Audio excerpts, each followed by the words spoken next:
자, 사랑하는 유튜브 구독자 여러분들 반갑습니다. 심킹입니다. 자, 오늘 영상의 주제는 나미에 대한 얘기를 해볼 텐데요. 자, 이 영상, 이 주제로 제가 지금 세 번째 제작을 하고 있습니다. 이미 보신 분들도 계시겠지만, 예전에 제가 올렸던 그런 분석 영상들을 최대한 지금 버전으로 다 복구시키고 싶어서 또 다시 만들게 되었으니까, 이미 보신 분들은 양해 부탁드립니다. 자, 긴 말 없이 시작하도록 하겠습니다. 우선 밀짚모자 일당 멤버들은 대부분 어떠한 혈통을 지녔거나 어떠한 출신 배경, 그것들로 인해서 스토리라인에 굉장한 영향을 미치고 있습니다. 예를 들면 루피 같은 경우는 거프의 손자이면서 드래곤의 아들이라는 혈통을 가지고 있죠. 이것은 원피스 스토리에 엄청난 영향을 미치고 있습니다. 상디 또한 제르마 더블식스의 왕자라는 이 출신 배경이 토트랜드 에피소드를 진행하는 데 있어서 굉장한 역할을 해주었고요. 로비는 오하라의 마지막 생존자라는 이 출신 배경이 이 원피스 전체 이야기를 뒤바꿀 수 있을 만큼 아주 커다란 그런 역할을 하고 있습니다. 조로도 역시 이번 와노쿠니 에피소드에서 대부분 추측하듯이 아마 류마, 와노쿠니의 전설적인 사무라이 중 한 명인 류마의 후손이 아닐까 이렇게 다들 추측하고 있고, 저도 거의 그게 맞다고 보고 있습니다. 아마 이 조로의 출신 배경이 와노쿠니 에피소드에도 굉장한 영향을 미칠 것 같고요. 현재 밀짚모자 일당에서 아직까지 출생이나 혈통이 제대로 밝혀지지 않은 인물은 초파, 브룩, 프랑키, 나미 요 정도 있는데요. 초파는 애초에 사람이 아니니까 예외시키도록 하겠습니다. 프랑키 같은 경우는 어떤 해적의 아들이다라고 조금의 언급이 있었어요. 브룩 같은 경우는 솔직히 너무 오래전의 세대이기 때문에 브룩의 혈통보다는 브룩의 아주 옛날 과거의 어떤 일이 스토리에 영향을 미치는 그런 쪽으로 흘러가지 않을까 싶고, 자, 이제 중요한 건 나미예요. 나미는 굉장히 초반에 등장한 거의 원년 멤버죠. 굉장히 초반에 등장한 캐릭터임에도 불구하고 아직까지 어떤 혈통인지 그 출신 배경이 아주 애매하게 설명이 되어 있어요. 자, 멤버들 중에서 굉장히 중요한 역할을 하고 있음에도 불구하고, 그리고 굉장히 극초반에 합류했음에도 불구하고 아직까지 출생이나 이런 것에 대한 정보가 애매하게 밝혀져 있다는 것은 원피스 극후반에 오다 센세가 어떠한 비장의 수를 위해서 남겨둔 그런 비장의 카드가 아닐까 싶습니다. 자, 우선 나미는 이스트블루에 있는 코코야시라는 마을에서 살고 있었어요. 그곳에서 양어머니인 벨메일과 양언니인 노지코랑 이렇게 셋이서 귤농장을 꾸려가면서 살고 있었죠. 그러다가 10살 되던 해 아론이 이 코코야시 마을을 점거하게 되면서 양어머니인 벨메일이 아론에게 살해당하게 됩니다. 자, 이 스토리는 굉장히 초반에 나왔던 스토리고 다들 알고 계실 거예요. 자, 우리는 이 나미의 출신을 알기 위해서는 이 양어머니인 벨메일에 대해서 좀 알아야 합니다. 자, 이 벨메일은 해군 소속이었습니다. 지금 사진에 나와 있는 대로 정의 코트를 입고 있죠. 이 코트는 최소 장교급 이상부터 입을 수 있는 설정이기 때문에 벨메일 역시 최소한 소위 이상, 그러니까 장교급의 그런 해군이었다라고 볼 수 있습니다. 근데 이 벨메일이 어떻게 하다가 나미와 노지코를 만나게 되었는가? 이 벨메일은 이스트블루에 있는 어떤 섬에서 격렬한 전투를 치르던 도중에 빈사 상태가 됩니다. 근데 그 벨메일 앞에 갓난아기인 나미를 안고 있는 노지코가 나타나게 됩니다. 벨메일은 이 아이들을 지켜주겠다는 다짐을 하게 됩니다. 그리고 엄청난 폭풍우가 치던 밤 벨메일은 이 두 아이들을 데리고 아주 작은 돛담배를 이용해서 자신의 고향인 코코야시 마을로 돌아오게 됩니다. 마을의 가까스로 도착한 벨메일은 고향 사람들에게 아이들을 맡기고 그제서야 쓰러지게 되죠. 이후에 벨메일은 해군을 탈퇴하고 아이들을 양육하게 됩니다. 자, 여기까지가 벨메일이 나미와 노지코를 입양하게 되는 일련의 사건들을 정리한 것입니다. 자, 딱히 이상하거나 부자연스러운 부분 없이 이야기가 이렇게 진행되고 있다고 느껴집니다. 아무런 의구심을 가지지 않고 본다면 말이죠.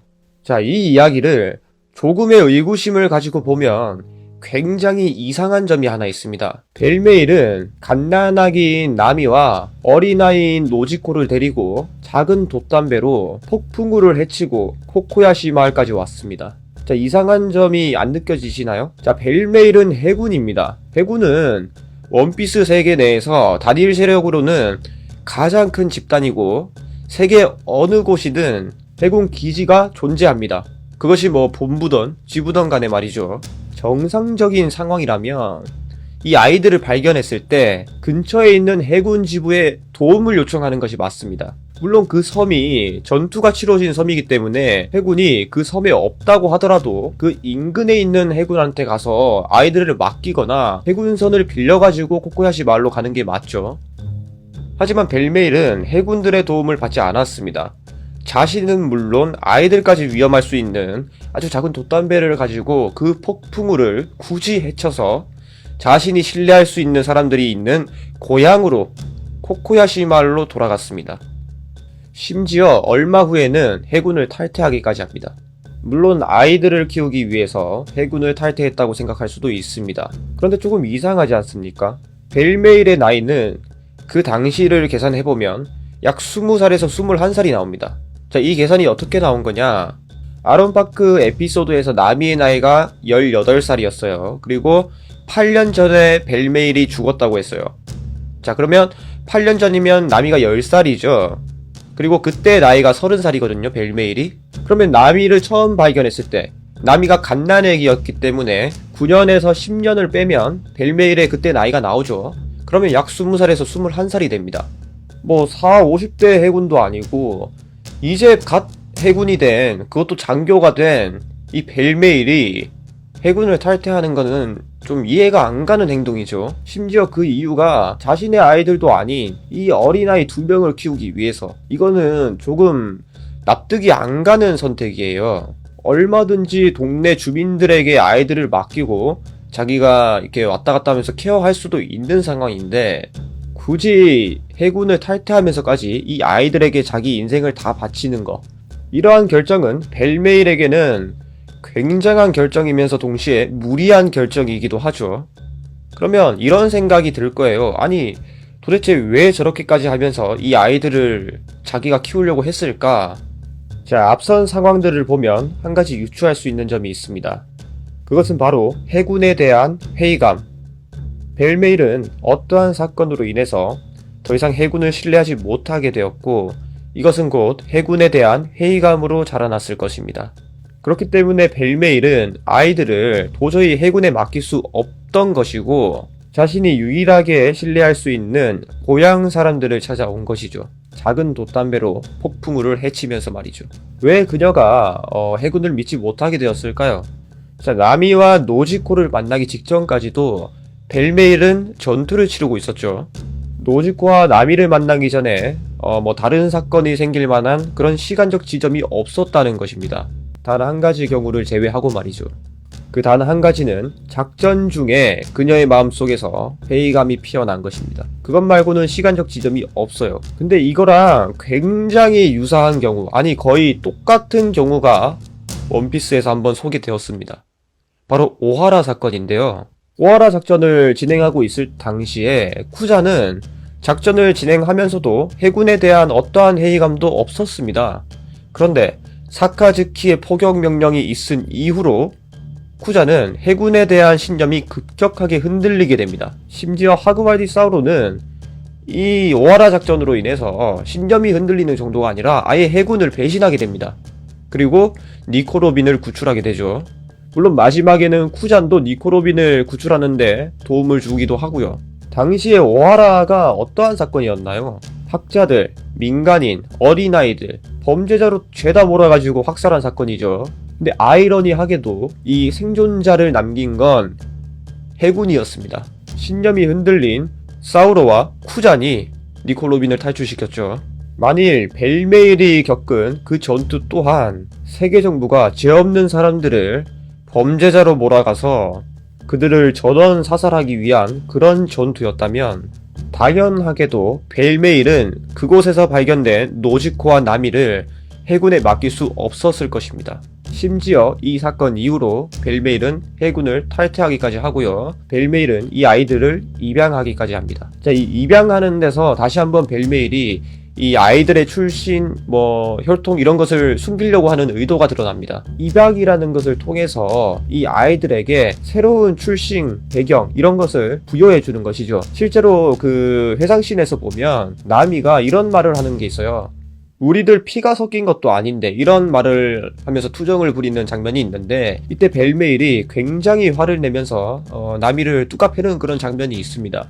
이건 어떻게 보면 어머니로서의 훈계로 볼 수도 있겠지만, 이 앞서 말한 것들을 생각하고 이 장면을 보면 나미가 나중에 어디 출신인지, 어떤 혈통을 지녔는지 이런 게 알려질까봐 굉장히 두려워하면서 과한 반응을 하는 그런 격한 반응으로 보이기도 합니다. 자, 이제 정리하겠습니다. 나미의 출생은 마치 오하라의 로빈처럼 세계 정부가 없애려고 했던 어떠한 지역의 생존자로 보입니다. 또는 에이스처럼 세계 정부에서 없애려고 했던 어떠한 핏줄을 지닌 그런 생존자, 이 두 가지로 압축됩니다. 세계 정부는 지금까지 자신들에게 위협이 될 만한 존재들은 범죄자로 낙인시켜가지고 제거해왔습니다. 나미와 노시코가 있던 그 섬에 해군들과 싸우던 그 사람들도 그러한 피해자들이 아닐까요? 벨메일은 그 전투를 치르는 도중에 그런 것들을 깨닫게 되어서 해군에 대한 회의감을 느꼈고, 자신이 책임을 지기 위해서 이 아이들을 거두어서 키웠다면 왜 벨메일이 그 젊은 나이에 그 큰 짐을 지게 되었는지 좀 이해할 수 있을 법합니다. 자, 나미는 기후에 굉장히 민감하고 엄청난 항해술을 천부적으로 타고났습니다. 만약에 나미뿐만 아니라 어떠한 지역의 사람들 또는 그 혈통의 사람들이 대부분 나미처럼 그렇게 항해술이 뛰어나고 기후에 대해서 민감하다면 세계 정부 입장에서 이 일족, 이 지역의 사람들은 반드시 제거해야 되는 그런 사람들이 될 수밖에 없습니다. 왜냐면 그들이 라프텔을 찾는 데 일조할 수 있거든요. 그렇기 때문에 세계 정부는 그들을 범죄자로 낙인 찍었고 해군을 보내어서 제거하려고 했습니다. 마치 오하라 사건 때처럼 말이죠. 하지만 아이러니하게도 세계 정부가 보낸 해군, 정확히는 그 해군이었던 벨메일에 의해서 생존자가 생겨버렸고, 그 생존자는 라프텔로 향할 두 번째 해적왕의 항해사가 되어버린 것이죠. 자, 이런 식으로 스토리가 진행되어도 굉장히 흥미롭고 의미가 있을 것 같아요. 자, 여러분들의 생각은 어떠신가요? 이 영상을 다 보신 후에 댓글로 의견들을 남겨주시면 감사하겠습니다. 자, 영상은 여기까지고요. 오늘도 재밌게 보셨다면 좋아요와 구독을, 그리고 알람 설정도 꼭 부탁드립니다. 감사합니다.